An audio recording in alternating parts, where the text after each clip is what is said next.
Vamos a ver, defíname qué es el pudor. Bueno, creo que lo mejor para definir una virtud y de hacerlo de la manera más clara posible es de leer una definición, o si no una definición, una descripción operativa de la persona que vive el pudor. Una persona que vive el pudor reconoce el valor de su intimidad y respeta la de los demás, mantiene su intimidad a cubierto de extraños, rechazando lo que puede dañarla, y la descubre únicamente en circunstancias que sirven para la mejora propia o ajena. Bueno, en esta definición quizás lo más importante es de subrayar que estamos refiriendo a un hábito que permite a la persona defenderse con su intimidad frente a distintos tipos de influencias externas. Dentro de la intimidad hay distintas cosas, no solo el cuerpo, porque efectivamente la defensa del propio cuerpo, de cuidar el propio cuerpo para luego utilizarlo bien en el momento adecuado, con la persona adecuada, es parte del pudor. Y lo que hoy día pues incluso se llamaría la educación sexual. Pero también tenemos otros aspectos de la intimidad de mis propios pensamientos o de mis propios sentimientos.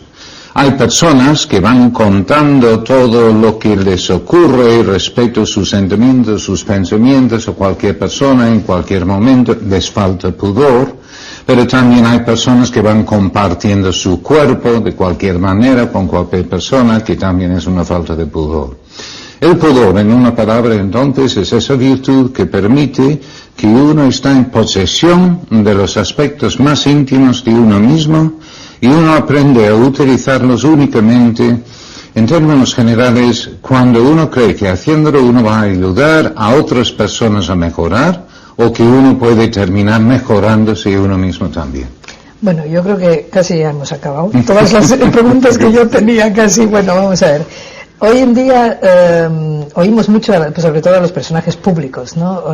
Clamar por su derecho a su intimidad.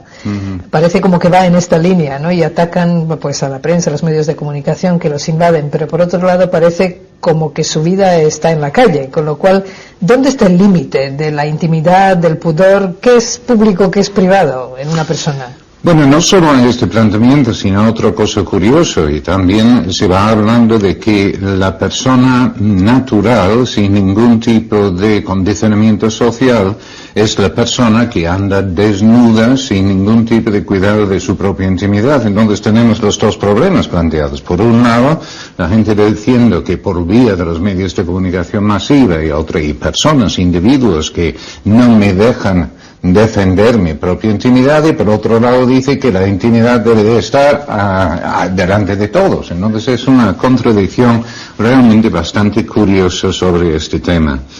Tal como lo veo yo, entiendo que si estamos pensando desde la postura educativa, lo que estamos buscando es esa situación donde el joven aprende a valorar lo que es suyo. Y en cuanto aprende a valorar lo que es suyo, los aspectos íntimos de su ser, sus propios sentimientos o sus propios pensamientos, y los ámbitos en que lo puede vivir. Entonces ahí tenemos tres ámbitos en que se puede vivir el pudor. Uno es en la vivienda. Algunos antropólogos pues entonces dicen que el pudor o el sentido de la casa no era tanto como de defenderse de los elementos o de las fieras, sino para que la persona podía vivir su intimidad. Bueno, se puede vivir la intimidad en un ámbito que es lo del hogar, y luego en segundo lugar en el vestir, y luego en tercer lugar en el hablar, en el lenguaje. Volviendo a lo que hemos dicho, entonces, de vivir la intimidad es en esos tres ámbitos. ¿Cuáles son los peligros desde fuera de que alguien se va a meter dentro de mi intimidad? Principalmente dentro de mi hogar. Porque no me pueden obligar a hablar de mis cosas íntimas. Y me pueden, por vía del condicionamiento social, pues hacerme pensar que es bueno desvestirme en cualquier situación, es decir, no apreciar auténticamente mi propio cuerpo, pero es mucho más vulnerable desde el punto de vista de que alguien saca de lo que es propio del propio hogar, que es donde uno vive en primer lugar la intimidad. Ahora, esta otra perspectiva, cuando se refiere a lo que es natural, lo que dice, sé más natural, lo que es más natural, pues son los nativos perdidos en la jungla de las Amazonas que van desvestidos y si no fuera por condicionamiento social. Pero vamos a ver, ¿qué es natural? Ahí hay el problema de qué es la palabra natural. Y una persona tiene unas características, unas potencias que no son comunes a los otros animales. Tenemos voluntad y tenemos intelecto. Por tanto, la persona, en cuanto más y mejor desarrolla su voluntad y su intelecto, más natural es. Y en ese sentido, los nativos perdidos en la jungla son menos personas en ese sentido que una persona que tenga desarrollado su voluntad y su intelecto. Entonces, pues ya vemos que ahí hay que poner en juego lo que disponemos, de lo que nosotros disponemos en el intelecto y la voluntad, para luego aprender a aprovechar bien, a utilizar bien lo que es nuestro. Bueno, el pudor para mucha gente es como una limitación. O sea, si educamos a las personas en el pudor, parece que les estamos limitando, no tanto que no sean naturales, sino que, digamos, les quitamos la espontaneidad. Por ejemplo, pues vamos por la calle y nos encontramos pues a gente joven en posturas rarísimas y uno le entran ganas incluso de hacer alguna observación, pero dices, bueno, no me voy a meter en su vida en ese momento en que están en un lugar público. ¿Eso es una actuación pública, privada? ¿Dónde está la intimidad? No, esto ya son situaciones también de prudencia, que es otra de las virtudes que hemos visto en algún momento, que es precisamente permitir a la persona pensar en cómo debe de actuar en cada momento. Pues hay que tomar una decisión respecto a esta situación que surge en cada momento. En un momento puede ser una falta de prudencia, pues lo de intervenir en una situación con unas personas absolutamente desconocidas en un lugar público, pero en cambio en otros momentos se puede llamar la atención, hay maneras de hacerlo respetuosamente. Pero es difícil porque en estas situaciones que seguramente son relativamente desconocidas, pues uno no tiene criterio de saber si es bueno actuar, si no es bueno actuar, y mientras uno está pensando, pues ya ha pasado el momento. No es sencillo entrar en las cuestiones que se refieren a la intimidad ajena. Y cuando hay faltas de intimidad, exactamente lo mismo. Si notamos que hay determinados tipos de lugares donde habitualmente se falta al pudor, lo lógico es que uno intente evitarlos. Pero allí también conviene tener en cuenta que no son criterios objetivos ajenos que luego nos pueden indicar qué es pudor y qué no es pudor, respecto a cubrir el cuerpo, por ejemplo, ¿no? Entonces, pues, algunas personas miden o pretenden medir si una persona vive el pudor o no por los centímetros cuadrados de tela que utiliza para cubrir su cuerpo. Y aunque en parte tiene que ver con los centímetros cuadrados que cubre el cuerpo, no es tanto eso como la manera de llevar la tela. Entonces hay personas, realmente esto se aplica mucho a las mujeres, mucho más a las mujeres que a los hombres, que pueden estar vestidos desde arriba hasta abajo, pero por su manera de moverse, su manera de sentarse, entonces está introduciendo una falta de pudor en su actuación. De hecho, el criterio a tener en cuenta en ese tipo de situaciones es de pensar en un hombre normal, no sé exactamente lo que es normal, pero un hombre que uno dice con criterio, como es una persona normal, viéndome a mí vestido de esta manera, yo le puedo estar incitando a hacerse, aunque sea mentalmente, con mi intimidad corporal. Y si la contestación es positiva, estoy faltando al pudor en mi manera de vestir. ¿Es diferente en los climas calientes y los climas fríos? Efectivamente. Pues no es cuestión de centímetros cuadrados. Ahora, hay determinados tipos de situaciones, sociedades que viven de determinadas maneras, que si uno sale de lo habitual, provoca más porque la gente no está acostumbrada. Entonces es una cuestión situacional, pero también tiene que ver con lo que una persona en esas circunstancias normalmente reaccionaría frente al estímulo correspondiente. Bueno, antes decíamos que es muy difícil meterse en la intimidad de las personas que no conocemos, pero bueno, tenemos a nuestros hijos en casa. ¿Hasta qué punto tenemos derecho a meternos en su intimidad e irles encauzando por estos caminos del pudor? No tenemos el derecho de meternos a saco en la intimidad de los hijos. Lo que sí que tenemos es el deber de crear situaciones óptimas para que los hijos desean compartir aspectos de su intimidad con nosotros, que es otro planteamiento. Si yo tengo a mi hijo adolescente y le voy interrogando con quién has estado y qué te dijo, qué pasó, entonces termino, o puede terminar, mintiendo para defender su intimidad. Pero en cambio, si yo creo una situación, ¿por qué no me ayudas a hacer esto o lo otro ahí en casa? Y mientras lo estamos haciendo, saco un tema, entonces que él luego libremente quiere contar lo que le ha sucedido, lo que le han dicho. Esto es el tipo de ambiente que queremos dentro de la casa. Un ambiente donde los hijos se sientan a gusto, de tal manera con naturalidad, deseen confiar en sus padres. ¿Para qué? Para recibir la orientación que necesitan. Recordamos la definición que era de contar cosas de la propia intimidad. Cuando uno cree que haciéndolo uno puede ayudar a otra persona a mejorar, o que uno mismo puede mejorar como consecuencia de una orientación recibida. ¿Cuándo voy a contar yo cuestiones de mi intimidad a otra persona?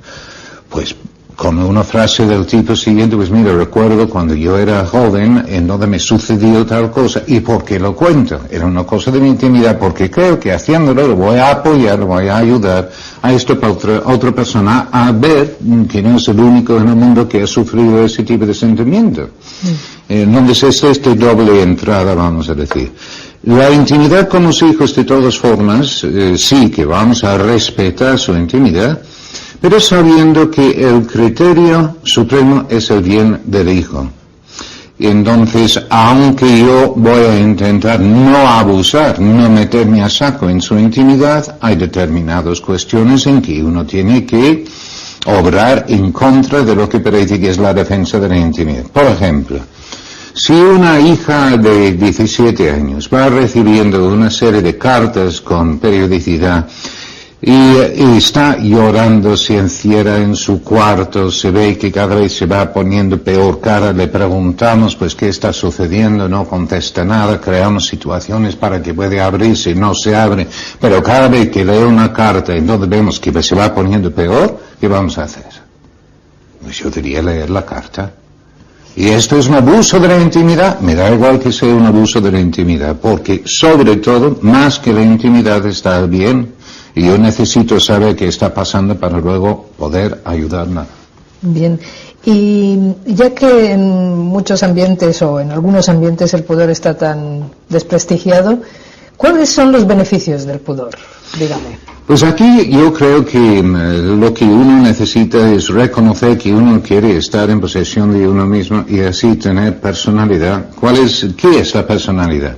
La personalidad yo lo entendería como la suma de los distintos aspectos de la intimidad de la persona. Pensamos en un adolescente que tiene una intimidad, pero posiblemente no lo sabe. Y si no lo sabe, pues es como una persona que le han regalado una maleta, no se le ha ocurrido abrir la maleta y lo pone debajo de la cama. Y dentro de la maleta está lleno de billetes de dinero.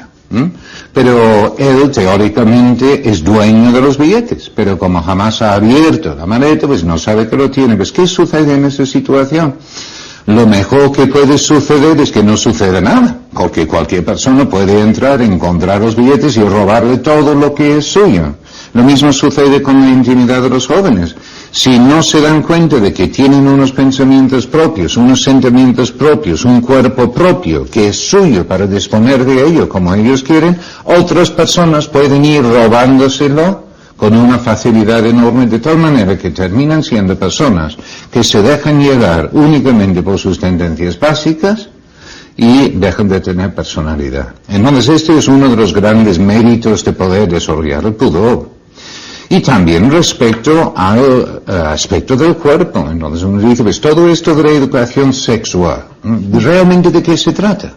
Pues la educación sexual, de la misma manera que enseñamos a los hijos a utilizar su cabeza o utilizar las manos para luego escribir, también hay que enseñarles a utilizar bien su cuerpo. No es una cosa más complicada que esto, donde no sé realmente por qué hace falta especialistas, ¿no?, en toda esta temática, cuando es una cosa más dentro de la educación, pero es un aspecto íntimo.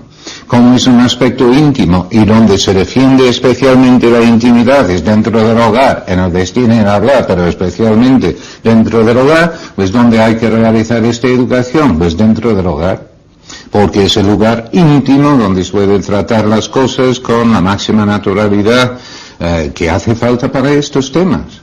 Pero ¿por qué la educación sexual? Para que la persona esté en posesión de su propio cuerpo, para que aprenda a utilizarlo adecuadamente, que no se deje llevar por sus tendencias básicas como cualquier animal, que tiene sus instintos y sigue sus instintos. Pero los hombres, las mujeres, tenemos voluntad y tenemos intelecto, pues tenemos que utilizarlo adecuadamente. Bueno, usted ha viajado por todo el mundo y ha estado en contacto con educadores de todo tipo. El pudor a veces lo asociamos con lo moral, con lo religioso, pero gente que no tiene esa base también defiende el pudor. ¿Y qué razones dan como positivas para que una persona tenga pudor? Al margen de De hecho, es difícil que una persona que no tenga fe sobrenatural reconozca la importancia del dominio del propio cuerpo. Porque si no se entiende que el fin... vamos a ir por partes, porque si yo pregunto a uno, ¿cuál es el fin del comer? Pues el joven me puede contestar, pues, llenarse de comida. Pues es una contestación un poco tonta, vamos, no es el fin del comer. La función del comer, pues no es eso.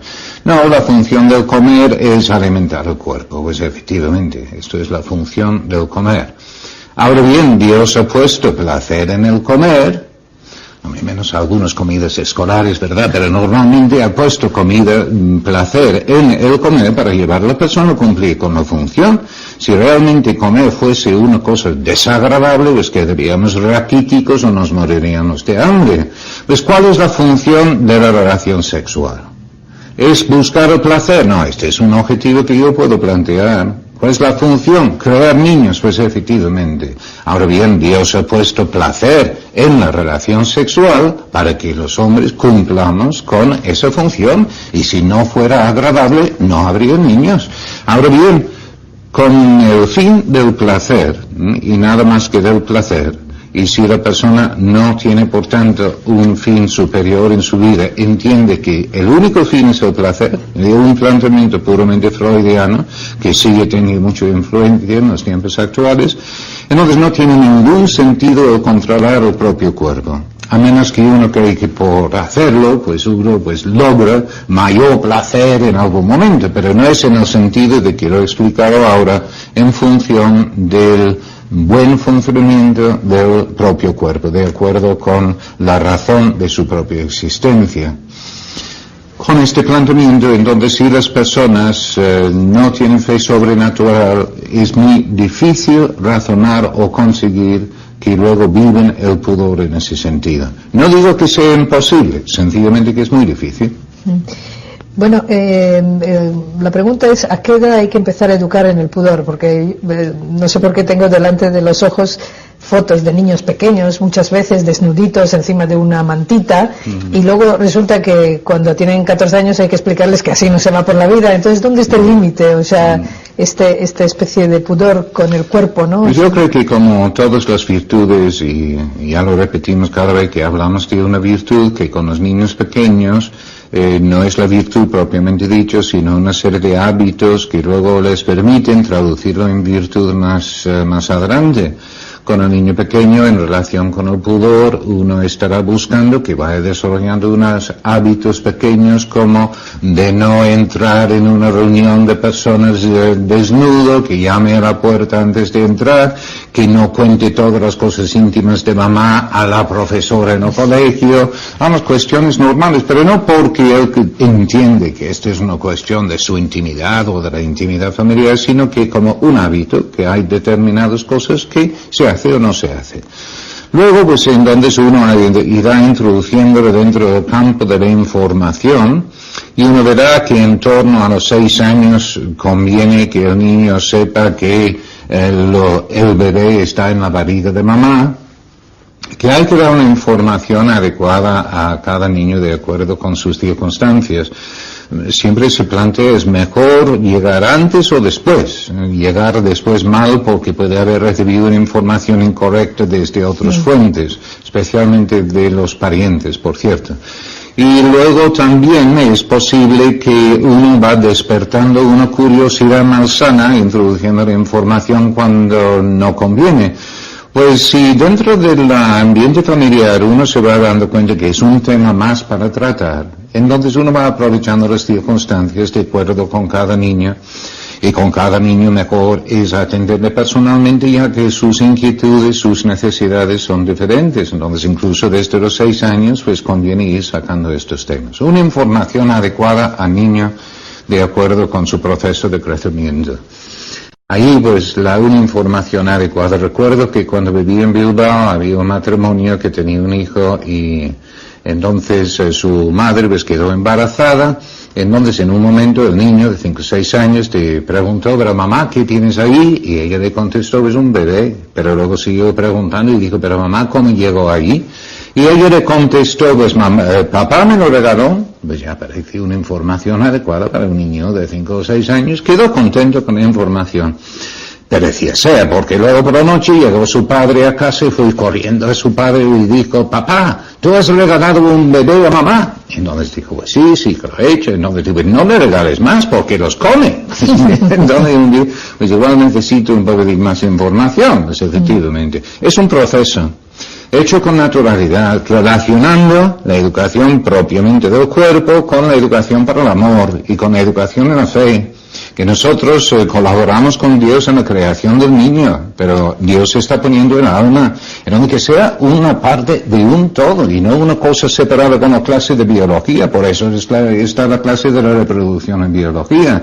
Nosotros estamos agrandando el tema para que sea auténticamente parte del amor.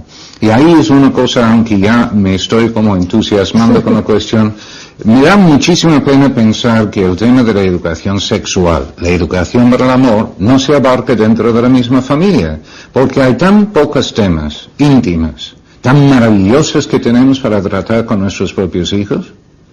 Y estos temas son tan gloriosos, que es un tema tan maravilloso para hablar personalmente con cada uno de los hijos, con las hijas, para que vayan captando progresivamente cuál es la situación para disponer adecuadamente de lo que ellos poseen, que pues sencillamente me da mucha pena pensar que luego van abarcando estos temas dentro del colegio como si no tuvieran nada que ver con la intimidad propia del propio hogar.